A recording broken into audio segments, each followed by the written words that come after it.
All right. Bob is back with another edition of Biker News Canada. Hold on, I swap up my headphones. Oh, yeah.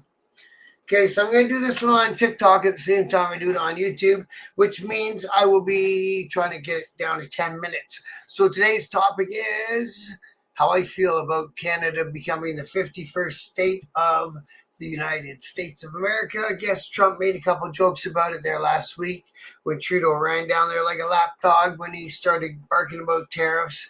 And the funny thing is, he keeps going on that they're subsidizing Canada. Well, that's not. We all know that's not. There's no subsidy anywhere between America and Canada. What he's talking about is the trade deficit again and again. I don't feel like he understands what trade deficits are. That means that they are buying $2 billion worth of more goods from Canada than we are buying from them.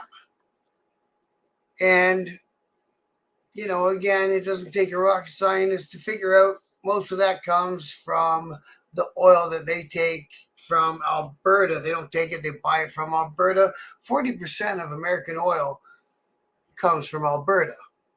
So when they say that they're independent, energy independent, they're counting on that 40% that they get from Alberta.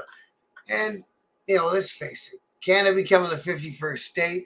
I seen how Puerto Rico gets treated as a territory. So if that was part of the deal, I would give them a hard no on that. Just my opinion. And then also, Canadians have pride too in their country. We have national pride in our country. We don't love our government as it sits right now.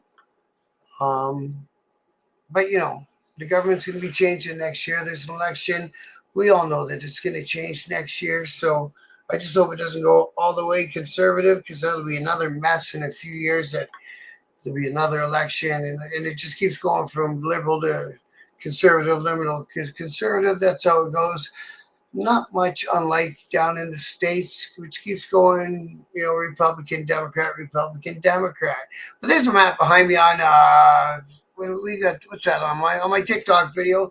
There's a map behind me of, just a little joke map of what we would look like if we were the 51st state. You'd have to remember physically, America would more than double in size, as we do have more acreage and land mass than America does. And it's a pretty vast country. I don't think you can make all of Canada into one state. Even we chopped it down into 10 provinces and territories, as it were. So, again, I don't see it working. There is no subsidy from the states to Canada.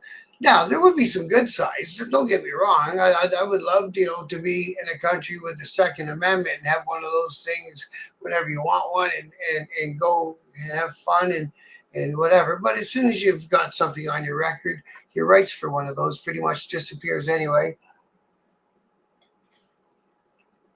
And again, it depends on what state you live in because California's got different rules than, say, Alabama, right?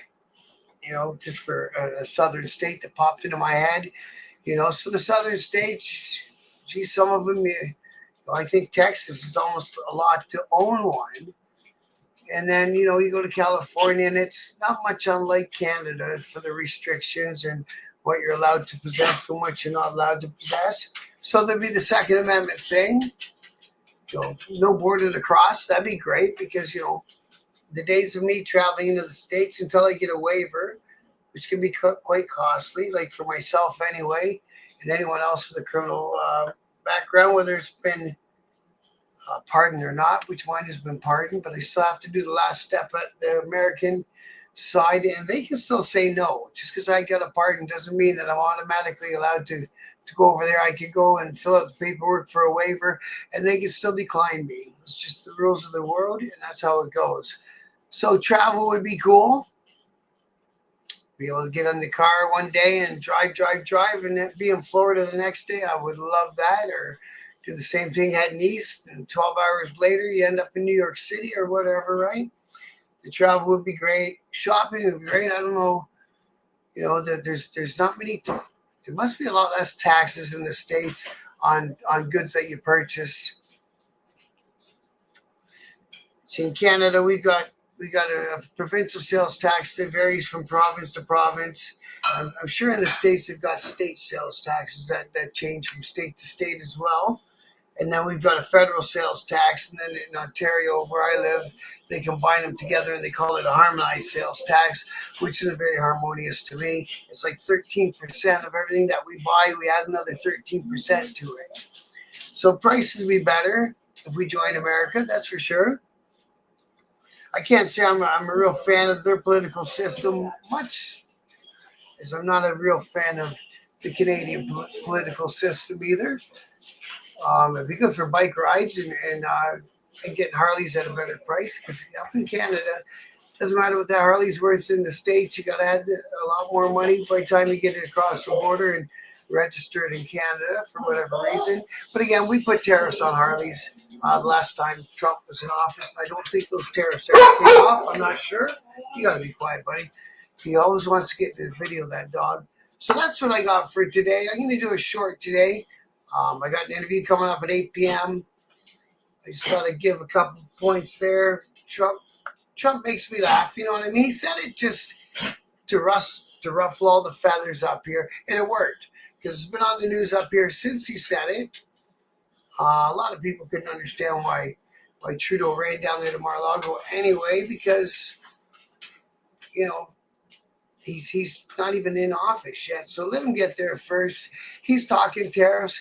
So if you put tariffs on, I know this show's supposed to be about becoming the 51st state, but let's talk about tariffs too a little bit. If he puts tariffs 25% on the oil that gets purchased from Canada and shipped into the Midwest, because that's where the refineries are for this oil that we have. It gets shipped to the Midwest, and the refineries are there to turn into gasoline. So that would increase the gasoline price in America.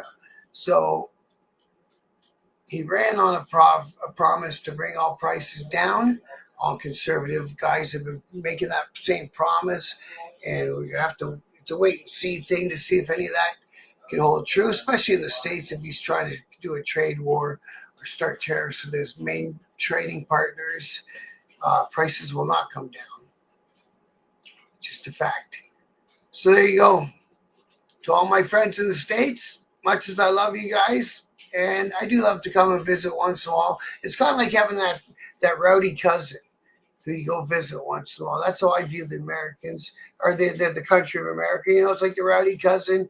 He's there saying shit, but he'll back your play.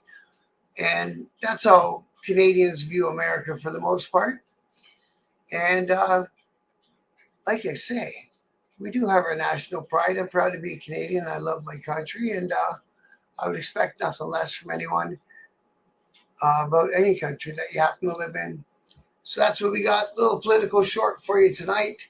Again, as always, thanks everyone who takes time out to watch my videos. It means the world to me. Like, share, and subscribe if you will.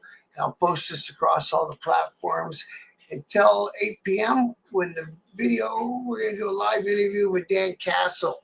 And we're going to talk about a ride through a part of Ontario called the Bruce Peninsula, and this ride is called the Lion's Tail. And Dan's involved in that, and we're going to talk all about that. That's coming at 8 p.m. And until then, see you next time.